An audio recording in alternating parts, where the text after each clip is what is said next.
Hello everyone, we are starting with another topic. This is from your Unit 2. Unit 2 primarily comprises of all the miscellaneous building materials that are used in the construction industry. Amongst them, there is one subtopic of bituminous and asphaltic material. Okay, so we will start with this topic, cover in maybe one or two videos. The first one, what is bitumen?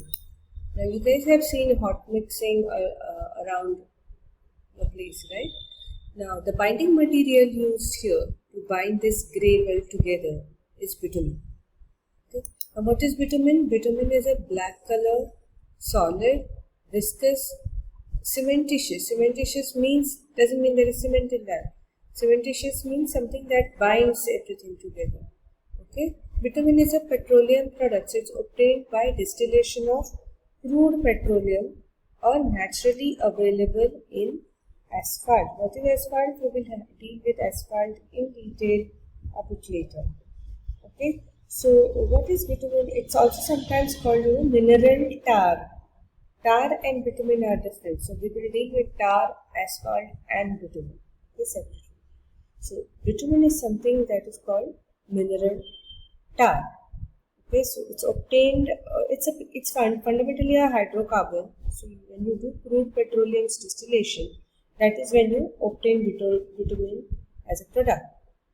It's insoluble in water and it will completely dissolve in chloroform or benzone or coal tar, naphtha, alkalis, the alkaline carbonates, petroleum spirits. Please note down these things. These are various materials, solutions in which bitumen can be dissolved. It also dissolves in oil of turpentine. Okay, there are various different alkalis in which bitumen can be dissolved. It is found on analysis to compose 87% of carbon. There is 11% of hydrogen and 2% of oxygen by weight in bitumen. Okay, it is usually black, but it is also available in dark brown in color. Okay, it's usually semi-solid or or sometimes solid also, right? Okay, so this is the definition of bitumen. Now this definition is provided by ASTM, that is American Society for Testing of Materials, Testing and Materials. Basically, just as how we have IS codes, this is another code which is developed by US.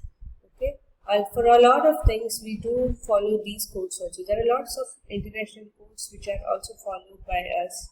We sometimes follow British standards. We also sometimes follow ISO to get international standards. So based on ASTM definition, bitumen is a hydrocarbon material of either natural or pyrogenous origin found in gaseous, liquid, semi-solid or solid form and is completely soluble in carbon disulfide, carbon tetrachloride. Although I have already named there are multiple materials in solutions or solvents in which bitumen can be dissolved. Now, what is the meaning of this? A word called pyrogenous in this. What is the meaning of pyrogenous? Pyrogenous means something which, if you want to make bitumen useful, you will have to heat it. So, when there is heat or some process involved in formation which requires heat, the material is called pyrogenous. Right, now going ahead, bitumen at normal temperature. It can be in solid state or even sometimes semi-solid state. So it becomes workable to make it useful, to mix it like how you saw in that image. You want to mix it with gravel, you need to heat it. Okay, or you need to dissolve it. Okay, so when you heat it, what happens to the viscosity? It will decrease. It will become more fluid. Right. For construction, pavements are for construction of pavement means roads. It's heated to 130 to 175 degrees centigrade. Then it is mixed with aggregates at high temperature to form hot bituminous mix, or what we call hot mix roads, what we see around. Okay, so you need to heat this bitumen at very high temperatures. Okay, way above the heating point for boiling point for water. Mixing with aggregates at a low or normal temperature is called cold bituminous mix. Okay. Then the next is there are grades of mix, just as you have grades of concrete, but over here there are only two major grades of bitumen. First is paving grade bitumen, that is used for roads or airfields, anything on which there will be traffic. Okay. And the second is industrial grade bitumen, which is used in waterproofing of structures, industrial floors. Okay, we use bitumen even in paints and all. I think we've already discussed this. Okay, and it's a very good waterproofing material. It makes the surface watertight. So many a times if there are joints in the roofs and all, where there is leakage found, we coat it with bitumen. Although it will not look good, but it serves the purpose of waterproofing. Excuse me. Next is forms of bitumen. Now, what is blown bitumen? Blown bitumen is a special type of bitumen which is obtained by passing air under pressure at higher temperature. Now, I'm reading this from Ranwala, okay? But if you want detailed information on bitumen and all, you can refer any book on transportation.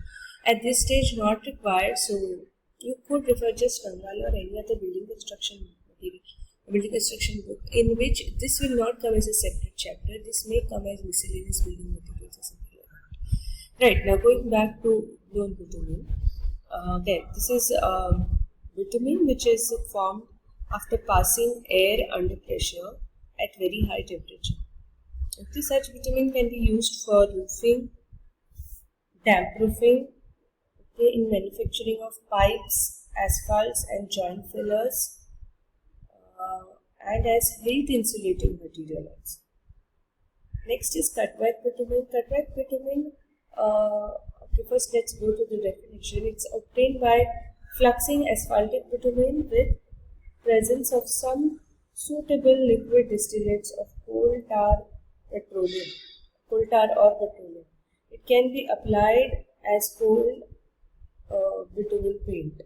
Okay, so one application of cutback bitumen is surface rendering walls, to coat the walls. Okay, and recently when we were studying this low-cost housing also, bitumen was being used in mud plasters. Okay, in mud plasters there's a research done in IIT where this cutback bitumen, it's either mixed in spirit or turpentine or anything that is volatile. Why volatile? Because eventually the solvent will evaporate and the bitumen will be left back. Now this bitumen will make the surface watertight. So when you have mud plastered walls and all, what happens with mud plastered walls is they are very vulnerable for deterioration because of moisture. So you want to make those walls watertight. With cement there is no issue. But specifically when you want to go for mud walls for various reasons, it may not be only to make it cheap. It may be because you want that look. You want that authentic look on your house, on your wall. Maybe your wall is you're into ecotourism or anything, okay? Or you want to keep your house very cool. So always when you have mud plastered walls, I have always said this, anything that is made out of mud will start absorbing heat. Okay? It will make your house cool. So what is usually done in this mud plaster is you have the locally available mud. Okay, then you add cow dung and this cutback bitumen. So cutback bitumen, meaning bitumen mixed with either spirit or anything that's volatile. So eventually the volatile solvent moves out, dries out. Okay, it makes the solvent makes the plaster also more workable. What happens with water is it will leave a lot of cracks and all, but that doesn't usually happen with cutback bitumen. So it's a lot used in surface rendering. Right. Next is plastic bitumen. It consists of bitumen, thinner, and a suitable inert filler. What is inert filler? I've already discussed this in some other topic. Inert filler is something that will increase the volume without interfering with any kind of setting or hardening. So this plastic bitumen will have this bitumen thinner and inert filler. This filler will be somewhere around 40 to 45%, and this is used to fill the cracks in masonry, okay, to stop the leakages. And then is the bitumen emulsion. Bitumen emulsion is a liquid product, okay, as the name suggests, containing bitumen and some aqueous medium. Okay, some aqueous medium meaning some kind of solvent.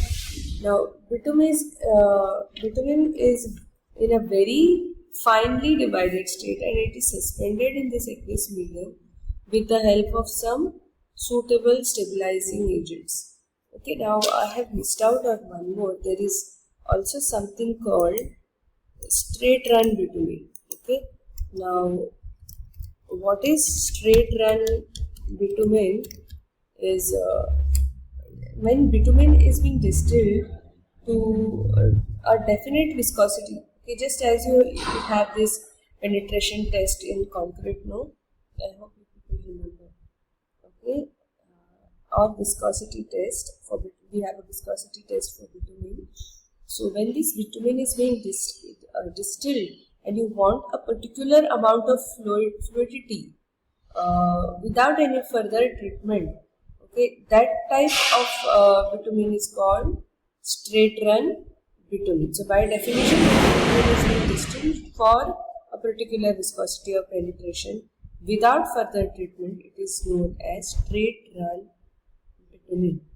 Okay, what are the properties? This I have got from internet websites.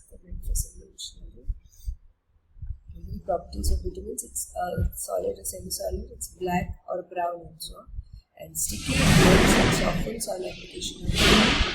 Its specific gravity is 1.09. Okay, it's completely soluble in carbon disulfide. It's a binder in all types of asphalt. It possesses great chemical stability, but it is affected by oil. It has low permittivity. Permittivity is another word for permeability, meaning the water moves from one point to the other. And high insulation resistance. So basically, it also works for thermal insulation. Its application, it's used in damp-proof courses. Right? Where is DPC provided? DPC is provided just above the plinth, so that the water from the soil below doesn't go to your walls. Okay, so just at your plinth level, we provide this DPC in walls, under basements, and in lining of tanks, swimming pools, urinals, etc. Okay, so what are you lining these things for? To make it waterproof. Okay, since it forms good expansion joint, therefore it is used for filling up the joints in leaky roofs. Okay, it's being extensively used as road material. It's a road making material. It's used for making heat insulating materials for building. It's also employed in manufacturing of roofing felt, impermeable paints, cold molded bituminous plastics. Bituminous paints are made by incorporating red, green or brown pigments into the asphalt. These paints are suitable for decorative and waterproofing. So with this we come to the end of this particular material. In the next video we will discuss asphalt and tar.